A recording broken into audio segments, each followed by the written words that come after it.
ابو العاص بن عطا کا بیان ہے کہ میں ایسی کرامات کی تردید کیا کرتا تھا، حتیٰ کہ مجھے ایک ثقہ راوی نے ابو الحسین نوری نے یہی باتیں بیان کی۔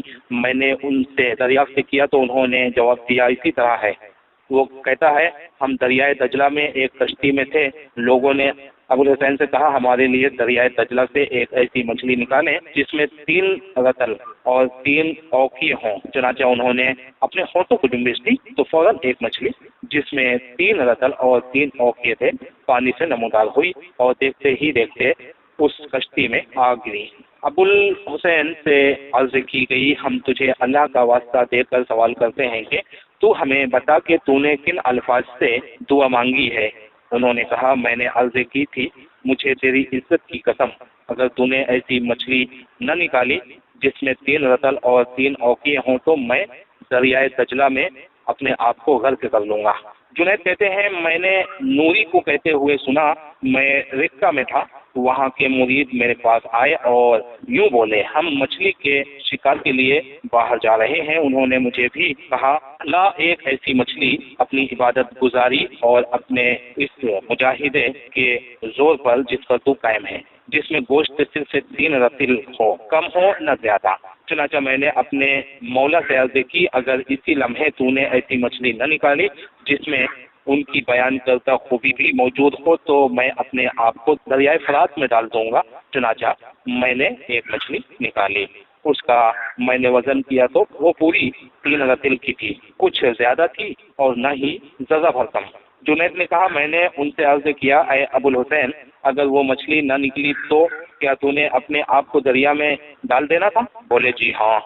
ابو یعقوب خزاد کہتے ہیں مجھے ابو الحسین نوری نے کہا ان کرامات کے متعلق میرے دل میں کچھ شبہ اور اعتراض تھا، چنانچہ میں نے بچوں سے ایک نرسل لیا اور پھر میں 2 کشتیوں کے درمیان میں کھڑا ہو گیا اور میں نے یوں کہا اے پروردگار تیری عزت کی قسم اگر تو نے ایسی مچھلی نہ نکالی جو 3 رتل کی ہو، اس سے کم ہو اور نہ اس سے زیادہ ہو تو میں کوئی چیز نہیں کھاؤں گا۔ کہتے ہیں یہ خبر جنید تک پہنچی تو انہوں نے کہا اس کا حکم یہی ہے کہ تو اس کے لیے کوئی ناگ نکال دے جو اسے ڈس لے۔ ابو سعید فراز بیان کرتے ہیں میرا سب سے بڑا گناہ اس کی معرفت ہی ہے۔ اس جملے کو اگر اس معنی پر محمول کیا جائے کہ میں نے اس کی معرفت حاصل کی ہے لیکن اس کے تقاضوں کے مطابق عمل نہیں کر سکا تو میرا گناہ عظیم بن گیا ہے، جس طرح کہ اس آدمی کا جرم عظیم ہوتا ہے جو جانتا پہچانتا ہے اور باوجود اس کے نافرمانی کرتا ہے۔ بصورت دیگر یہ جملہ نہایت قبیح ہے۔ شبلی کہتا ہے مخلوق تو تجھ سے تیری نعمتوں کے سبب محبت رکھتی ہے جبکہ میں تیری بلاؤں کے سبب تجھ سے محبت رکھتا ہوں۔ ابو عبداللہ احمد بن محمد حمدانی کہتے ہیں میں شبلی کے پاس گیا، جو ہی میں باہر آنے کے لیے کھڑا ہوا تو وہ مجھے اور میرے ساتھ والوں کو جب ہم گھر سے باہر نکل آئے یوں کہنے لگا تم جہاں جی چاہے چلتے جاؤ میں تمہارے ساتھ ہوں اور تم میری نگرانی اور حفاظت میں ہو۔ منصور بن عبداللہ کہتے ہیں شبلی کی مرض الموت میں ایک قوم ان کے پاس آئی اور یوں کہنے لگی اے ابو بکر آپ اپنے کو کیسا پاتے ہیں؟ تو انہوں نے یہ اشعار پڑھے اس کی محبت کے بادشاہ نے کہا ہے میں رشوتوں کو قبول نہیں کرتا۔ ابن عقیل نے کہا ہے شبلی سے یہ جواب بھی نقل کیا گیا ہے یقیناً اللہ سبحانہ و تعالیٰ نے یوں فرمایا ہے تجھے تیرا رب بہت جلد انعام دے گا اور تو راضی و خوش ہو جائے گا۔ اللہ کی قسم محمد صلی اللہ علیہ وسلم اس وقت تک راضی نہیں ہوں گے جب تک آپ کی امت میں سے کوئی ایک بھی دوزخ میں ہوگا۔ پھر یوں بولا بلا شبہ حضرت محمد صلی اللہ علیہ وسلم اپنی امت کی سفارش کریں گے، پھر آپ کے بعد جو آگ میں ہوں گے ان کے لیے میں سفارش کروں گا۔ استغفر اللہ۔ کون کہتا ہے؟ شبلی کہتا ہے پہلے نبی کریم صلی اللہ علیہ وسلم سفارش کریں گے جو آگ میں ہوں گے، ان کے بعد پھر میں سفارش کروں گا حتیٰ کہ آگ میں کوئی بھی باقی نہیں رہے گا، یعنی کفار مشرکین کو بھی نکالنے گئے۔ ابن عقیل نے یہ بھی کہا ہے کہ پہلا دعویٰ نبی کریم صلی اللہ علیہ وسلم پر کھلا جھوٹ ہے کیونکہ نبی اکرم صلی اللہ علیہ وسلم تو فاجروں کو عذاب ہونے پر راضی ہوں گے۔ اس طرح ہو سکتا ہے جبکہ آپ نے تو بذات خود شراب کے متعلقین کے 10 افراد پر لعنت کی ہے۔ سنن ترمذی حدیث نمبر 1295۔ تو اب اس بات کا دعویٰ کرنا کہ اللہ تعالیٰ کے ایسے بدکاروں فاجروں کے عذاب کرنے پر آپ راضی نہ ہوں گے بالکل باطل دعویٰ ہے اور شرعی حکم پر ایک جاہلانہ اقدام ہے، یعنی نبی کریم صلی اللہ علیہ وسلم ایسے فاسق اور فاجروں کی سفارش نہیں کریں گے، یہ ثابت شدہ بات ہے۔ اور ان کا یہ دعویٰ کرنا کہ وہ تمام جنوں انسانوں کی سفارش کرنے کے اہل ہیں، اور دوسرا یہ دعویٰ کرنا کہ وہ محمد صلی اللہ علیہ وسلم سے بھی زائد سفارش کرے گا، کفر ہے۔ کیونکہ جب کوئی انسان اپنی ذات کے متعلق قطعی فیصلہ کرے کہ وہ اہل جنت میں سے ہے تو وہ اہل دوزخ میں سے ہوگا، ایسے شخص کا کیا بنے گا جو اپنی ذات کے بارے میں یہ گواہی دے رہا ہے کہ وہ ایسے مقام پر فائز ہے جو مقام نبوت سے بھی بالا تر ہے، بلکہ اس کا مقام تو مقام محمود سے بھی کہیں بڑھ کر ہے، حالانکہ وہی شفاعت عظمیٰ ہے، تو اس کا کیا انجام ہوگا۔ ابن عقیل نے فرمایا ہے، اہل بدعت کے حق میں جو میری زبان اور میرے دل میں جوش موجود ہیں، اگر تلوار چلانے میں مجھے اتنی قدرت مل جائے تو میں ایسی مخلوق کے ناپاک خون سے زیر زمین کی مٹی کو سیراب کر دوں۔ ابو العباس بن عطا کہتے ہیں، میں نے قرآن کریم پڑھا ہے، میں نے اللہ تعالیٰ کو کسی بندے کا اس انداز میں ذکر کرتے ہوئے نہیں دیکھا کہ اللہ تعالیٰ نے اس کی ستائش و مدح فرمائی ہو پھر اسے آزمائشوں میں ڈال دیا ہو۔ میں نے اللہ تعالیٰ سے یہ سوال کیا کہ وہ مجھے آزمائشوں سے دو چار کر دے، بس چند دن ہی گزرنے پائے تھے کہ 20 سے کچھ زائد میتیں میرے گھر سے نکلی، ان میں سے کوئی بھی واپس نہیں پلٹا۔ مزید کہتا ہے، ان کا مال ختم ہو گیا، ان کی عقلیں جاتی رہی، ان کی بیوی بچے مر گئے، تقریباً عرصہ 7 سال یا اس کے برابر اسی غلبہ میں گرفتار رہے۔ اس غلبے سے صحت یاب ہونے کے بعد جو انہوں نے پہلا بول بولا وہ یہ تھا، مجھے یہ کہنے کا حق پہنچا ہے کہ تو نے مجھے بہت زیادہ ظالمانہ مصائب میں مبتلا کیا ہے، میرا بوجھ تیری محبت ہے اور میرا صبر بلا شبہ قابل تعجب ہے۔ میں عرض کرتا ہوں، اس آدمی کی کم علمی کا نتیجہ اور صلہ ہے کہ اس نے اپنے لیے بلاؤں اور آفتوں کا مطالبہ کیا۔ سب سے بڑی قباحت ہے کہ جھوٹی طاقتوں کو ظاہر کرنے کے لیے مصیبتوں کا سوال نہ کریں۔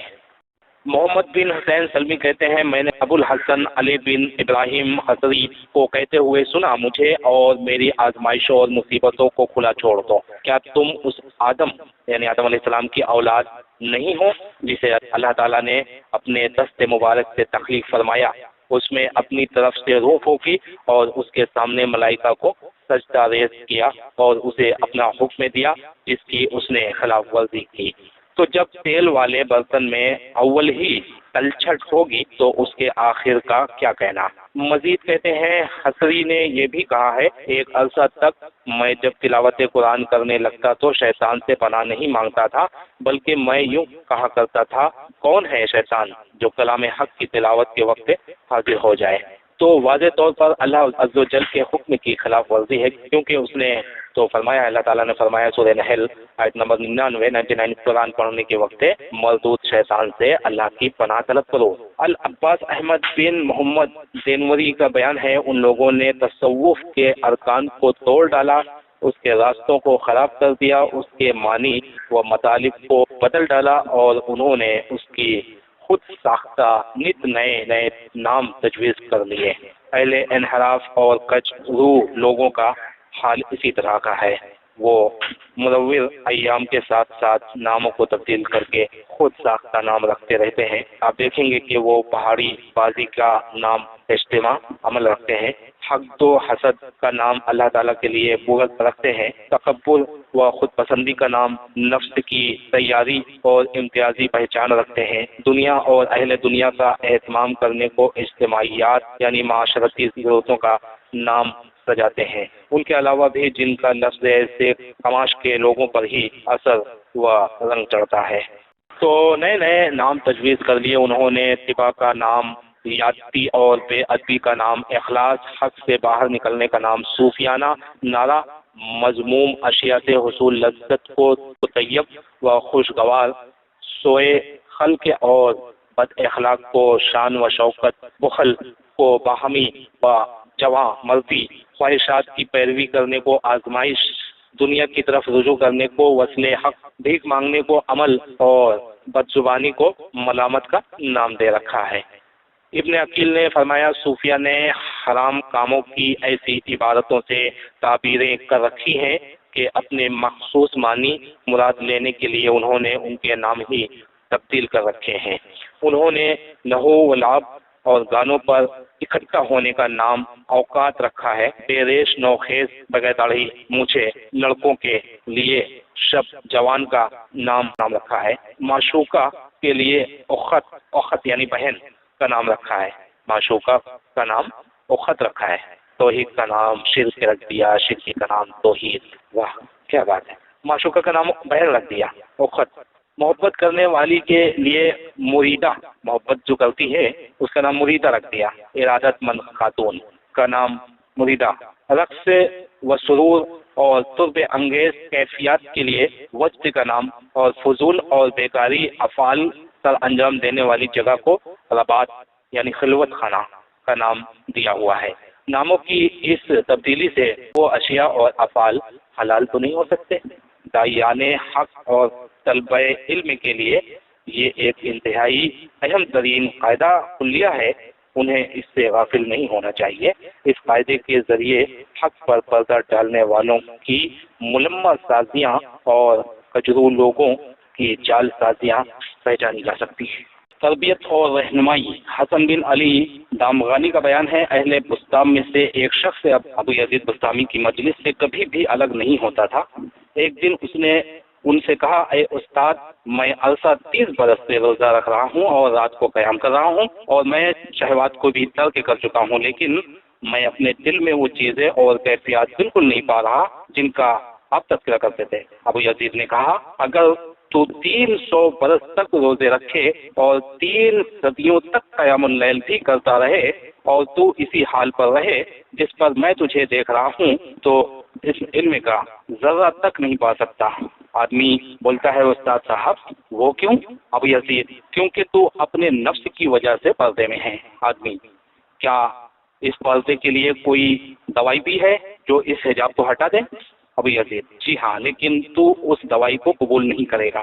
آدمی، بالکل کروں گا، اسے قبول بھی کروں گا اور جیسا آپ فرمائیں گے ویسا ہی کروں گا۔ ابو یزید، اچھا پھر ابھی حجام کے پاس جاؤ، اپنے سر اور داڑھی کے بال منڈا لو، اپنا یہ لباس بھی اتار پھینکو اور بلا آستین چوگا پہنو، اپنی گردن میں جھولی باندھ لو، پھر اسے اخروٹوں سے بھر لو، اپنے ارد گرد بچے جمع کر لو، پھر آواز بلند کہو، ارے بچوں، جو مجھے تماچا لگائے گا میں اسے 1 اخروٹ دوں گا، اور اپنے بازار میں چلے جاؤ جس میں تمہاری تعظیم و تکریم کی جاتی ہے۔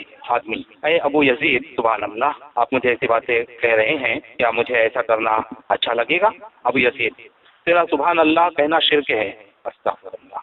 آدمی، وہ کس طرح؟ ابو یزید، کیونکہ تو نے اپنے نفس کو بڑا سمجھا ہے اور تو نے اس کی پاکی بیان کی ہے۔ آدمی، اے ابو یزید، یہ کام تو نہیں کر سکتا، البتہ آپ مجھے کوئی دوسرا کام بتائیں تاکہ میں وہ کر سکوں۔ ابو یزید، ہر کام کرنے سے پہلے اس کام کو کرنے میں جلدی کرو تاکہ تیری وضاحت اور عظمت ختم ہو جائے اور تو اپنے نفس کو ذلیل کر لے۔ بعد ازاں تجھے کسی ایسے عمل سے آشنا کراؤں گا جو تیری اصلاح کر سکے۔ آدمی خود اپنے آپ کو ذلیل کرے، ایسی تعلیم دیا اسلام نے؟ یہ دے رہے ہیں صوفی۔ آدمی، میں تو اس کی طاقت نہیں رکھتا۔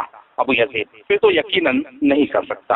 الحمدللہ، ہماری شریعت میں ایسی کوئی چیز نہیں ہے، بلکہ اس میں تو ایسے امور کی حرمت اور ان سے ممانعت ہے، اور ہمارے نبی معظم صلی اللہ علیہ وسلم نے فرمایا ہے، مومن کے لیے جائز نہیں کہ وہ اپنے نفس کو ذلیل بنائے۔ حضرت حذیفہ رضی اللہ عنہ کی نماز جمعہ فوت ہو گئی۔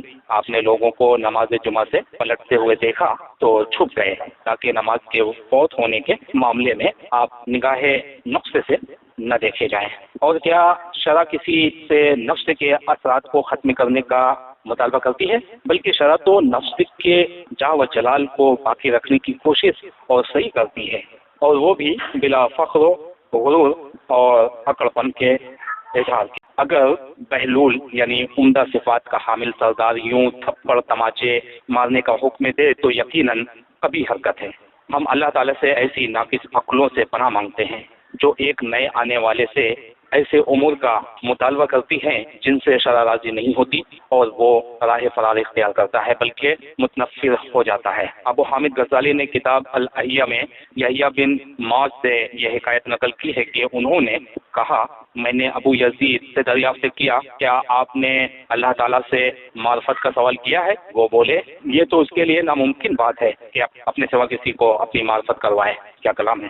میں عرض کرتا ہوں یہ تو جہالت کا اعلان ہے، کیونکہ اگر تو وہ بالجملہ اللہ تعالیٰ کی معرفت کی طرف اشارہ کرتا کہ وہ موجود ہے اور صفات سے متصف ہے تو مسلمانوں میں سے کوئی بھی اس سے جاہل اور لا علم نہیں ہے، اور اگر اس کا خیال یہ ہے کہ اس کی معرفت سے مراد اس کی ذات حقیقی پر اطلاع پانا ہے اور اس تک رسائی حاصل ہے تو یہ اس کی جہالت کا بین ثبوت ہے۔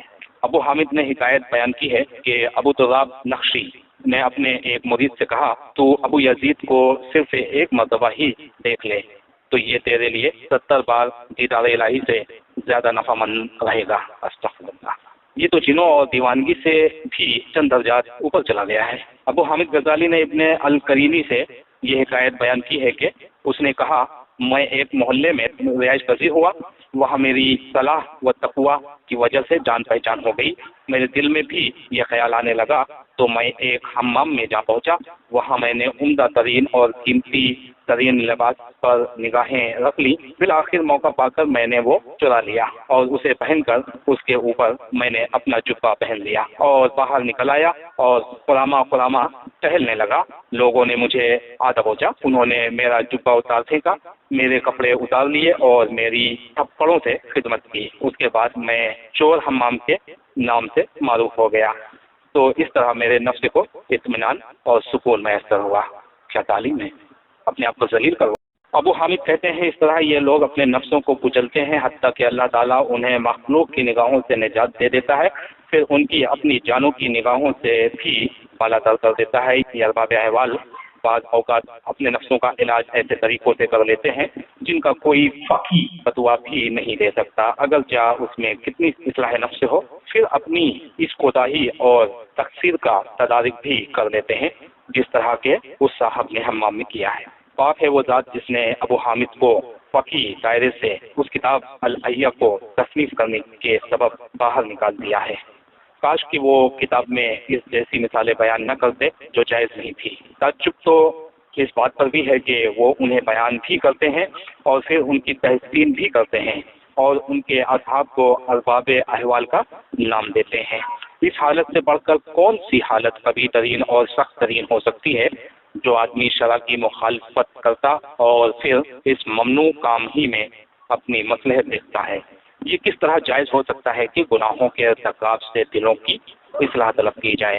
کیا شریعت میں دلوں کی اصلاح کرنے والے افعال و اعمال نہیں ہیں کہ فقط حرام اور ناجائز امور ہی کو استعمال میں لانا پڑتا ہے؟ یہ بالکل اسی طرح کے افعال ہیں جو جاہل عمرہ اور حکمران کر گزرتے ہیں کہ جس کا ہاتھ نہ کاٹا ہو اس کا کاٹ دیا، اور جس کا قتل کرنا جائز نہ ہو اسے قتل کر دیا۔ وہ لوگ اسے سیاست بازی کا نام دیتے ہیں۔ اس کے ضمن میں یہ بات نکلتی ہے کہ شریعت میں ایسی سیاست کی اجازت نہیں ہے۔ یہ کام کس طرح جائز ہو سکتا ہے کہ کوئی مسلمان اپنے نفس کو ایسے فعل کے لیے پیش کرے جس کے متعلق یوں کہا جائے یہ چور ہے؟ کیا یہ جائز ہے کہ کوئی اپنے دین کو کمزور بنانے کا قصد کرے اور جو زمین میں اللہ تعالیٰ کے شہداء اور گواہ ہیں ان کے سامنے اسے بالکل ہی مٹا ڈالے؟ اگر کوئی آدمی راستے میں کھڑا ہو کر اپنی اہلیہ سے باتیں کرے اور اسے ہاتھ لگائے تاکہ دیکھنے والے اسے یہ سمجھیں کہ یہ فاسق ہے تو یہ بھی نافرمانی کا اظہار کر رہا ہے۔